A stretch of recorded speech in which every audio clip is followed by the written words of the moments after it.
I know what you're thinking. When will they stop coming? I'm a glutton. I think I'm it.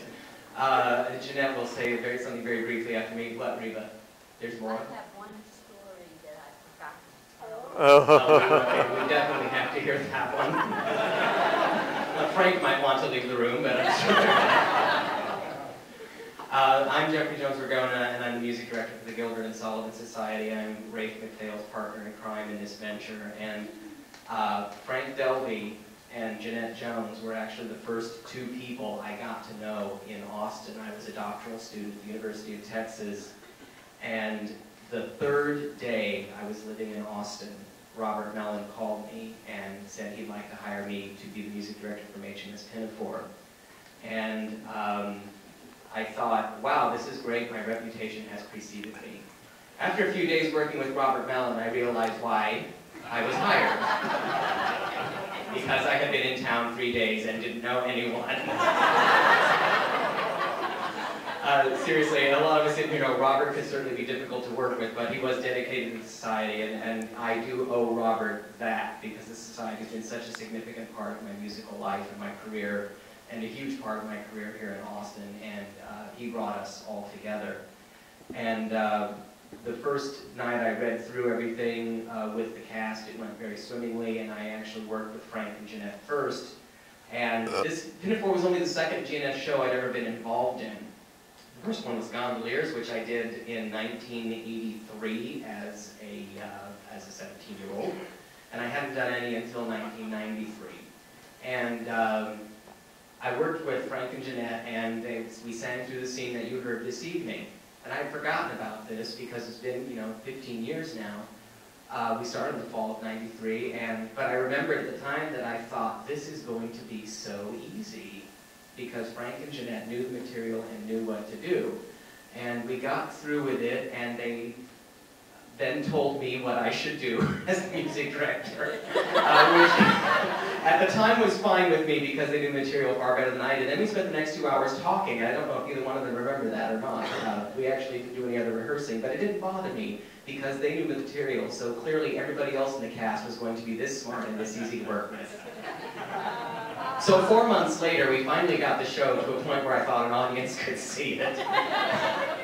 The rest of them all came along, and if any of you have been involved in Gilbert and Sullivan Society productions, you know this is, well, really any production, I think. It has been said that the natural state of theater is one of imminent catastrophe hurtling towards disaster. But it all comes out right in the end. And one of the reasons that our productions always come out right in the end is because of Frank and Jeanette and the stalwarts. And Art is right. If Frank forgets a line, he doesn't miss a beat. He says something. He says anything. Unfortunately, sometimes it happens to be an orchestral cue. Sorry. Actually, it only happened once. I don't even remember the show. I just remember that it was late in the run, and the orchestra, like everyone else, gets the show memorized after about the 9th or 10th show. And everybody was poised and ready to play. I had the baton in the air, and we heard something that wasn't our cue line. And I just remember looking up and seeing, it was a smaller orchestra then, and it's 8 or 9 pieces, 8 or 9 pairs of eyes just with these horrified expressions, what do we do now? But I think my favorite moment of recovery was it was either the opening or the second night of Pirates in 2003. And the lights inexplicably went down in the auditorium. They just very gradually darkened until the stage was in utter darkness. And of course, the orchestra didn't know what's going on because we were in a real pit, and the pit's always dark. So they didn't really know what was going on. They just knew that I suddenly was very flustered, and the audience was starting to chit-chat. Well then, as inexplicably, the lights came back up. And Frank just turned around and resumed the show where it had left off before the lights went down. Just like nothing had happened. Actually got a round of applause for it. So really kept things going, and kept me going through a lot of difficulties. He was responsible for introducing me to this repertoire, and one of the reasons that I'll admit, the first one I took was because it was a gig. I was a college student, I was new in town, I needed the work.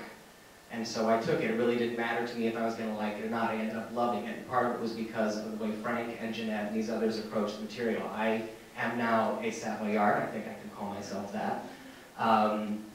But one thing I have noticed in the course of my career that distinguishes great performers from good or even outstanding ones is the simple love and affection for the material.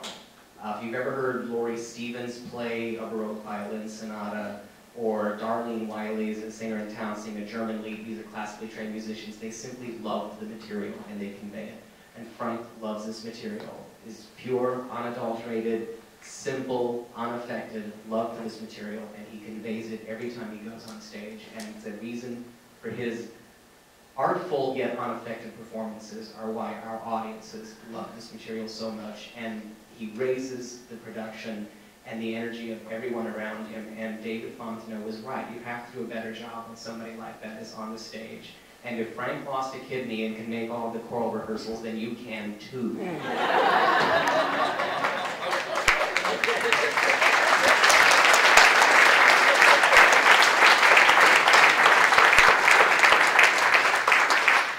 And as much as you'd love me to go on and on, Frank, and as much as I would love to, I think I'm better off, I'm just going to simply say thank you very much.